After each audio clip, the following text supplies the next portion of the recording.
안녕하세요.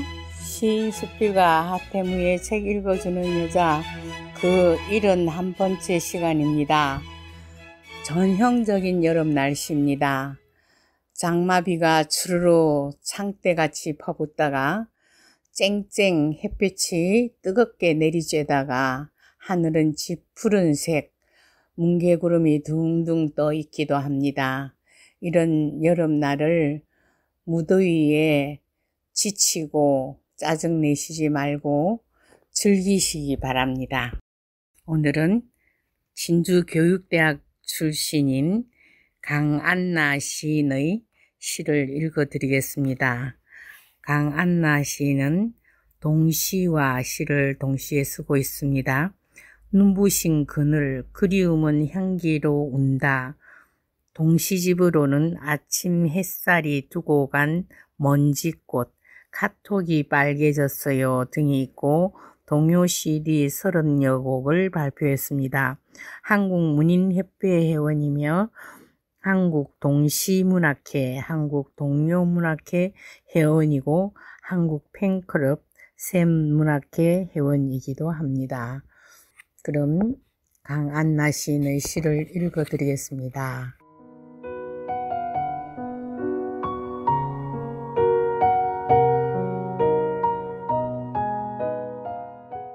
내 안의 노을 강안나.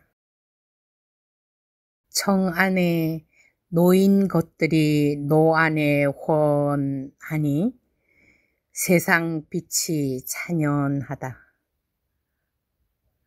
새벽 산책로 가지 많은 느티나무 바람이 두고 간 업동이 품고 있어. 아스라 야속한 세월 노생의 한단지몽. 사람이 머리에서 가슴으로 오는데 70년이 걸렸다는 어느 현인의 말. 푸른 가슴 베고 눈시울이 뜨겁구나. 멀고도 먼 참 삶의 길.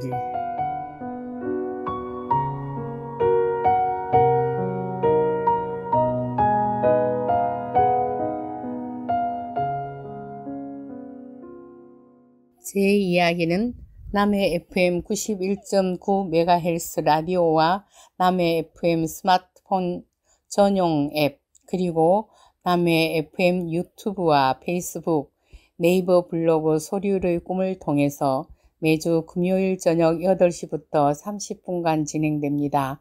재방송은 매주 일요일 저녁 9시와 화요일 오후 5시 일주일 3차례 진행되고 있습니다. 이번에는 내몽골 광개토대왕 장수대왕이 호령하던 실크로드 초원로를 정수일 선생님과 함께 답사를 합니다. 이 여행은 갈 수 없을 거라고 강 대표에게 미리 이야기를 했건만 우리가 가지 않는다면 절대 안 된다고 울상을 해서 젊은 그에게 의욕을 상실하게 할 수는 없어 우리가 함께 하기로 했습니다.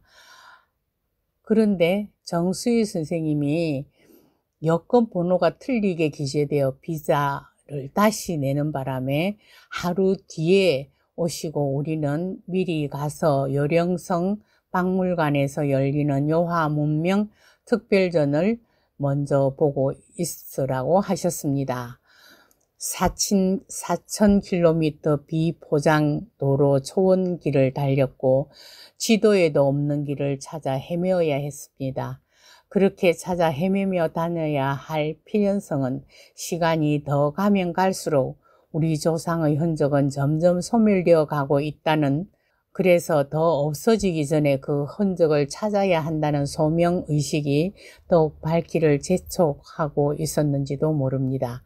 이미 지금도 너무 늦은 걸 깨달았지만 숭고한 이념을 가진 정수일 교수님의 소망이 이루어지길 함께 기도하면서 고희의 연세에도 청년 정신을 잃지 않으시는 대역사가 강만길 선생님과 문명교류연구의 세계적인 석학 정수일 선생님과 함께하는 여행에 큰 자부심을 느끼면서 힘들다면 힘든 여정을 기쁘고 보람차게 다녔습니다.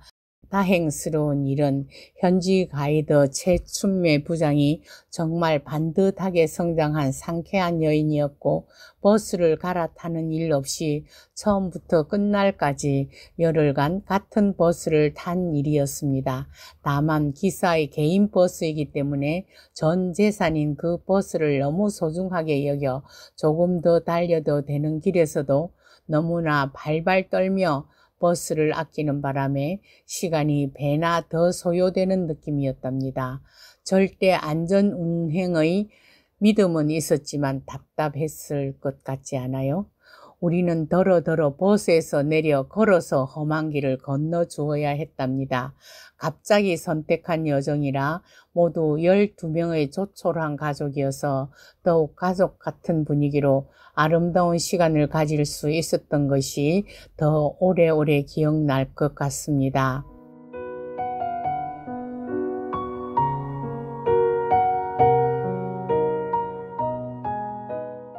제1일 영종도에서 아침 8시 30분에 출발한 대한항공 비행기는 현지 시각 9시 20분 심양에 도착했습니다. 최춘매 부장과 기사가 내몽골 수도 호아허특에서 미리 기다리고 있었습니다. 안개가 잦은 지역 심양 공항 부근은 공기가 쾌적했습니다. 버스가 달리는 길 양쪽에 선 수양버들, 포플라 나무의 가을빛이 완연합니다. 오전 10시가 지났건만 희뿌연 연무가 아련하게 몽환적이기도 합니다. 훈강의 물안개 때문이라고 합니다. 훈강을 넘으니 도심지가 나타납니다. 안개 때문인지 공업도시 심양의 스모그 때문인지 거대한 숲마저 마치 수채화 한 폭같이 아름답게 보입니다. 그러나 새로 짓는 건물들의 현장에는 어김없이 철탑들이 우뚝우뚝 서 있습니다. 문명의 새 기운은 이렇듯 흉물스럽습니다. 지나가는 보랏빛 버스에 탄 사람들의 무심한 표정들이 스쳐갑니다. 고궁으로 갑니다.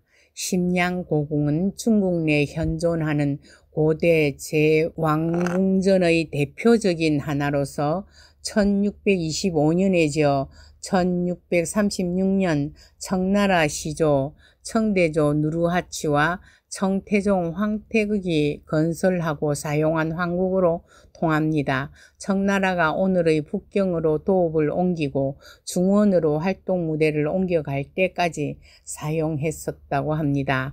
심양 고궁의 입구는 정문으로 알려지는 대청문이며 심양 고궁 건축구는 평면도에 따르면 동로와 중로, 서로 3개로로 나누어집니다.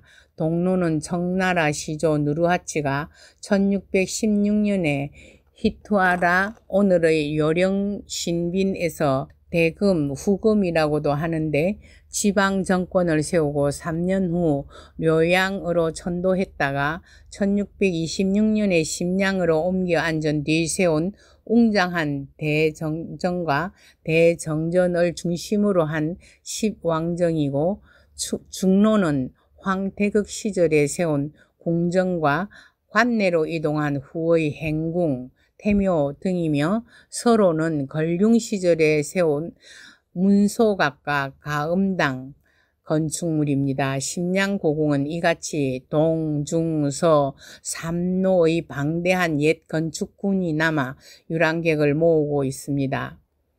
뜻밖의 사고가 났습니다. 안내용 책자 한 권씩을 받아 가이드의 설명을 들으려는데 앞서가는 가이드를 따르려다가 원 선생님이 계단 옆길을 짚어 미끄러지면서 팔을 분질렀습니다. 검도를 했다는 최 선생님이 응급조치를 하여 스카프로 팔을 메고 재빨리 병원으로 내달려 깁스를 했습니다. 우리는 원 선생님이 올 때까지 기다렸고 여행자 보험을 들었으므로 경제적 부담 없이 치료를 받을 수 있다고 합니다. 정수일 선생님의 비자 문제로 함께 오실 수 없는 사고에 이어 두 번째이지만 함께 다닐 수는 있어 다행입니다. 강 대표는 춥다고 옷을 두껍게 가져오라고 했지만 이 고성에서 첫날부터 너무 무더워 양산이 없으면 도저히 다니기가 어려울 지경입니다. 오리털 잠바를 루비 옷을 언제 입느냐고 성화를 대곤 했습니다. 북경의 자금성 12분의 1 규모라는데도 대정전 앞 좌우전에 팔자형으로 배열된 10개의 정자는 대정전의 누르하치를 옹위하여 좌우로 지켜선 청나라 대신들을 보는 듯 어명을 받고 출전하는 팔기 병정군의 어마어마한 모습처럼 웅장합니다. 5월 15일, 15일, 25일만 진무를 보았다는 숭정전에는 명광대정이란 현판이 뚜렷하게 걸려 있습니다. 이 말을 뒷받침하듯 광명정대하게 행정을 하라는 듯이 저울과 해시계가 건물의 양쪽에 상징처럼 버티고 있습니다. 검은 돌을 빚은 기린이 사람의 손에 만져져서 반질반질 까맣게 묻어납니다. 배를 만지면 평생 배고프지 않고 꼬리를 만지면 후회 없는 삶을 살고 몸통을 만지면 고난 없는 행복한 날을 보낼 수 있다는 속설이 전해지는 기린입니다. 부질없는 말장난일지라도 모두들 한 번씩 쓰다듬는 바람에 기린은 빛을 더해갑니다.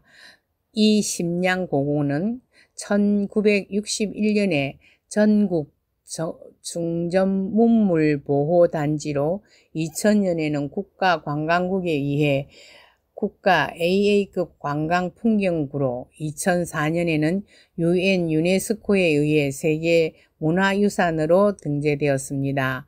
심양의 밤입니다. 원래는 조양으로 바로 가기로 되어 있었지만 정수일 선생님께서 조양까지 옮겨오시기는 어려워 일정을 조정하여 심양에서 하룻밤 자기로 했습니다. 이제 시골로만 다닐 텐데 한국 식당에서 한국식도 중국식도 아닌 점심을 먹고 시내를 돌아 호텔로 들어갔습니다. 우리 민족이 사는 동네가 밀집하여 아주 넓은 지역을 차지하고 있답니다.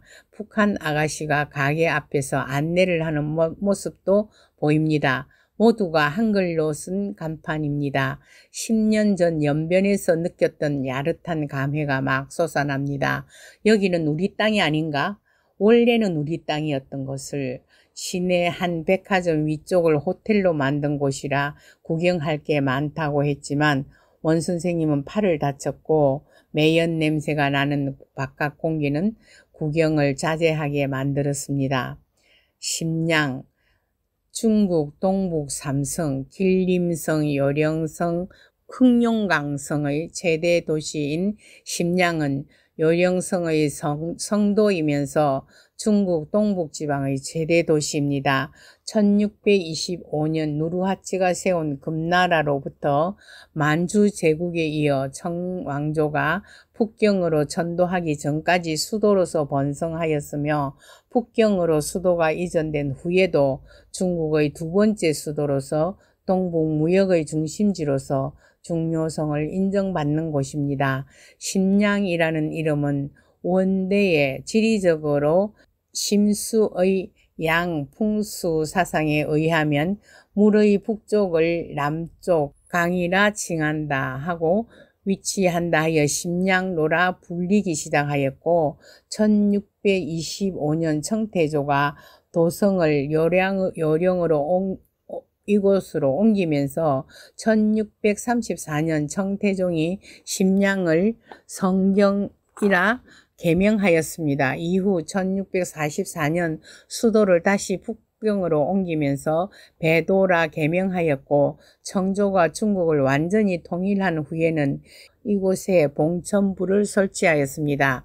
우리의 귀에 익숙한 봉천, 토지에 무수히 등장하였던 봉천이란 지명이 바로 이 심량인데, 심량이라는 이름은 1945년에야 다시 찾게 되었습니다. 금나라를 시작으로 만주 제국에서 청대까지가 부흥 시기였기에 이곳에 만주 시대의 유적들이 잘 보존되어 있다고는 하나, 우리는 심양 고궁과 요하 문명 특별전이 열리고 있는 요령성 박물관만 보았습니다. 요령성 박물관에 석관을 든 사람들, 세 발 달린 아름다운 병, 죽은 사람의 얼굴에 씌우는 가면, 경주에서도 발굴되었던 유리그릇 등을 보았습니다. 지도를 보면 우리나라 표시가 있습니다. 유리그릇이 발굴된 경로가 실크로드상에서 문명 교류가 이루어진 증거물입니다. 정수일 선생님의 연구 결과로 실크로드 경로 지도에 우리나라가 들어갈 수 있었습니다.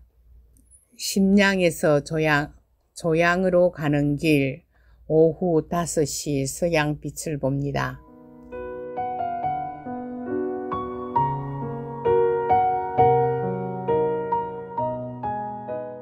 심양에서 조양 가는 길, 하태무. 그대의 사랑 말인가? 심양에서 조양 가는 길. 아득한 지평선 끝으로 드넓게 펼쳐 있는 갈대밭으로 가보게나. 바람은 그 뽀얀 머릿결을 쓰다듬고 붉은 불덩이가 고인 늪으로 빠져들어 갈밭은 온통 연분홍 빛을 띠고 있었네. 갈대잎 가락가락이 묻어있는 사랑의 빛. 그대의 그리움 말인가? 심양에서 조양 가는 길 460km, 가도 끝이 없던 강. 하염없이 일렁이는 갈대밭으로 가보게나. 봄, 여름을 길게 견디어 온 겨운 몸짓은 가을을 향해 더욱 목이 타고, 끝간데 없이 치닫는 영혼들은 가늘디 가는 몸매로 일제히 서서 이제 막 저무는 해를 보며 안타까운 눈길이었네. 거기 서서히 드리워지는 저녁 햇살 같은 빛. 그대 기다린 말인가? 심양에서 조양 가는 길.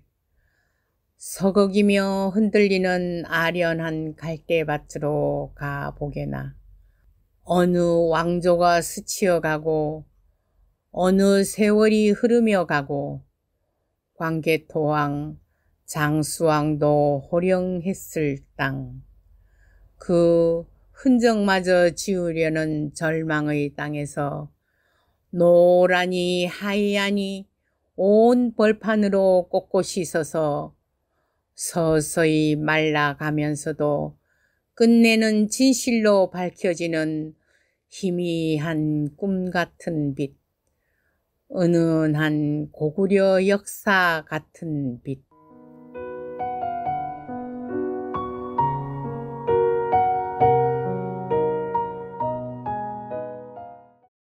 북탑박물관으로 갑니다.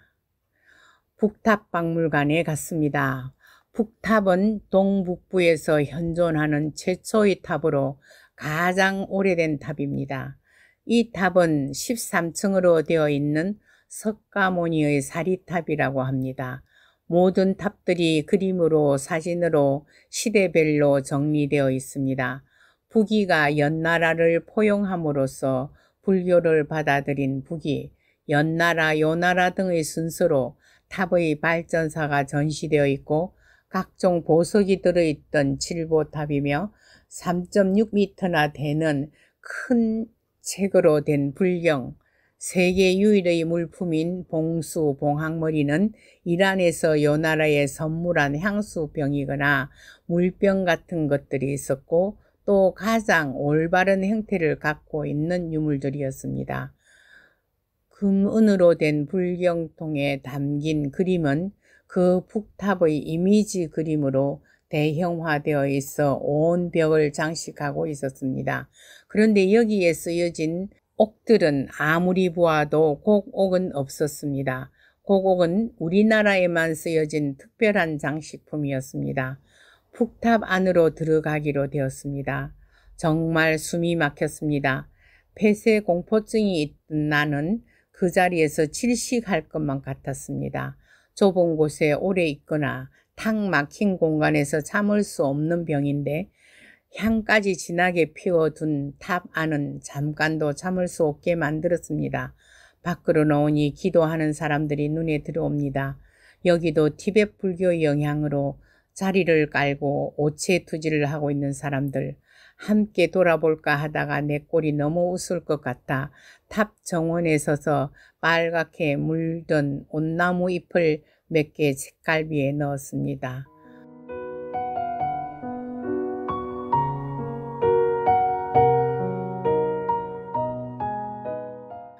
북탑에서 하태무 아미타바 아미타바 목탁을 치며 탑돌이 하는 군상들이 지나가고 향냄새 피어오르는 솥대들 앞에서 오체투지로 기운을 피어올리는 여인이 눈물겹다.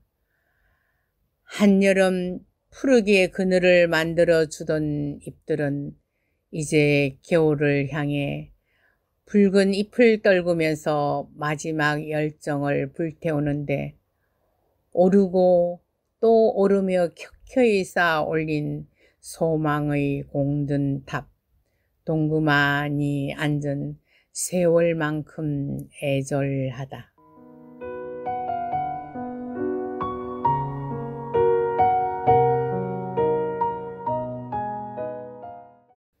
북탑으로 들어가려다 혼이 나는 사람들을 기다리다가 걸어서 남탑으로 가보았습니다. 남탑은 가까이 가보지 않고 그냥 멀리서 보았습니다. 최 부장은 야사한 도막을 들며줍니다. 전설에 해당하는 것인데 믿거나 말거나이랍니다. 북탑과 남탑의 전설. 북탑에는 거미가 살고 있었다 합니다. 거미는 요괴로 나쁜 짓을 일삼았습니다. 남탑에는 뱀이 살았다고 합니다. 뱀은 사람들을 위해 좋은 일을 많이 했다고 합니다. 그런데 거미가 하도 나쁜 짓을 일삼아서 하느님이 보다 못해 북탑의 거미들을 모두 처단해 버렸습니다. 어느 날 하룻밤을 지나니 북탑 앞에 거미의 시체가 쌓여 있었다고 합니다. 지금도 사람들은 북탑보다는 남탑을 더 좋아하고 남탑에는 제비가 둥지를 틀며 오래된 포도나무가 아직도 자라고 있다고 전해집니다. 약 40km 지점부터 내몽골 지역이라는 긴 다리를 건넙니다. 우기도 아닌데 귀한 비가 흩뿌리는 길을 약 1시간 달린 것 같습니다.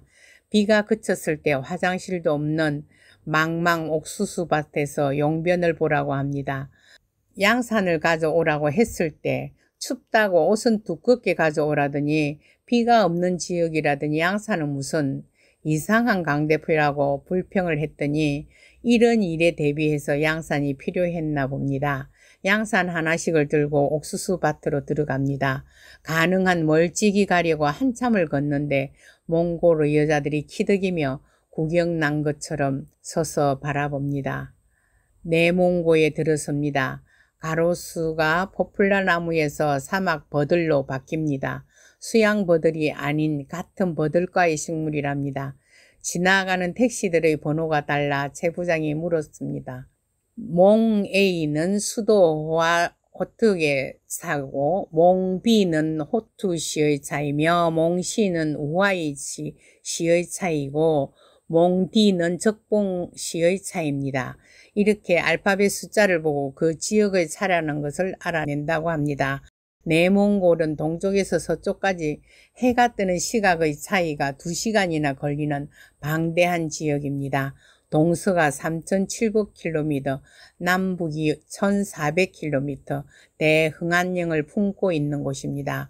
3분의 1은 초원, 3분의 1은 사막, 3분의 1은 산림인 이곳의 대표 지역인 호화호특에서는 농사를 주로 짓고 북쪽 시란호특에서는 목축업을 주로 하며 적봉 부근에서는 산림과 초원에서 금, 은, 동, 철 등 광물 자원이 많이 납니다. 특히 석탄 매장량은 1위이며 그냥 땅에서 파서 슬슬 체에다 쳐서 불을 떼기도 한다고 합니다.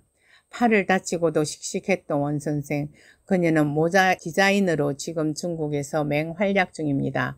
이곳이 우리나라 인근 나라에 황사바람을 일으키는 진원지이지만 최근 이곳이 사막화되는 것을 막아주고 황사바람을 해소시켜주는 일을 우리나라와 일본이 도와주어 많이 좋아졌다고 합니다.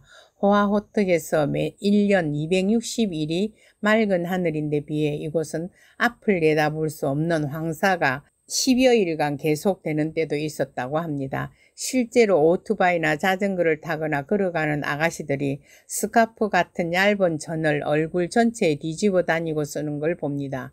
내가 실크로드 처음 입구인 명사산에 갔을 때 모래바람을 피해 썼던 스카프처럼.